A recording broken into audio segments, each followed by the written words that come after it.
Fact check. False news circulating on social media about Britain's Queen Elizabeth. Britain's Queen Elizabeth is not dead and believed to be a hybrid reptilian, and the only way to shed her old skin is to cover up with her death and manifest again into another personality? I've scoured the internet, fallen into an abyss of royal conspiracy theories, and survived to bring you a few of the most bizarre of them all. Including some that were prompted by ordinary and well-known people, official statements on the matter, and others still with a surprising amount of evidence to back them up too. Furthermore, some have actually suggested that members of the royal family are shape-shifting reptilian lizards.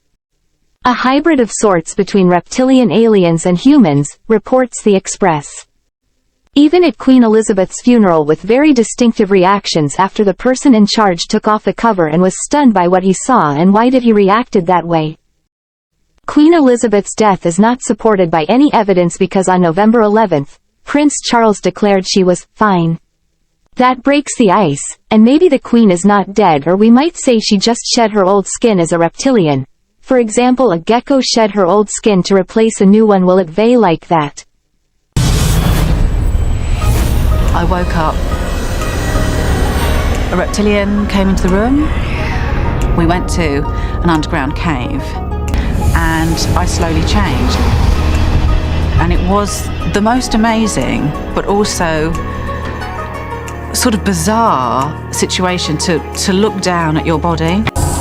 Could Charmaine's incredible story be true? Was she really transformed into a reptilian human hybrid? Charmaine claims she learned from her abductors that all humans today are byproducts of alien genetic manipulation, some more than others. At certain points in our history, different ET races have come to this planet, and they have not manipulated all of humanity, but certain groups.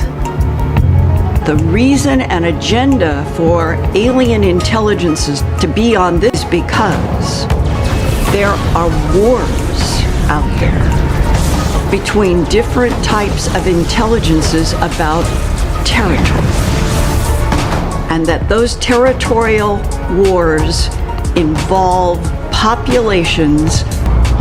If reptilian extraterrestrials have inhabited Earth for thousands of years, are they content to continue hiding out underground? Or is the day fast approaching where they will step out of the shadows and announce their presence once again? The Christians are waiting for the return of Jesus. The Jews are waiting for the return of the Messiah. The Islamic community is waiting for the return of Muhammad. The idea of this return did not originate with any of those religious figures, but it in fact originated with the promise by extraterrestrials that they would return in the future. Tradition tells us that the army of the Messiah is not to come from heaven, but is to arise from inner earth, and therefore dominate the surface world. Perhaps we are now at this special turning point in our history and the timeline of planet Earth, where the reptilians and the other extraterrestrials will announce themselves. Believe it or not, the answer is for you to decide. And later on, it will come to a conclusion. In the right moment, the truth is out there.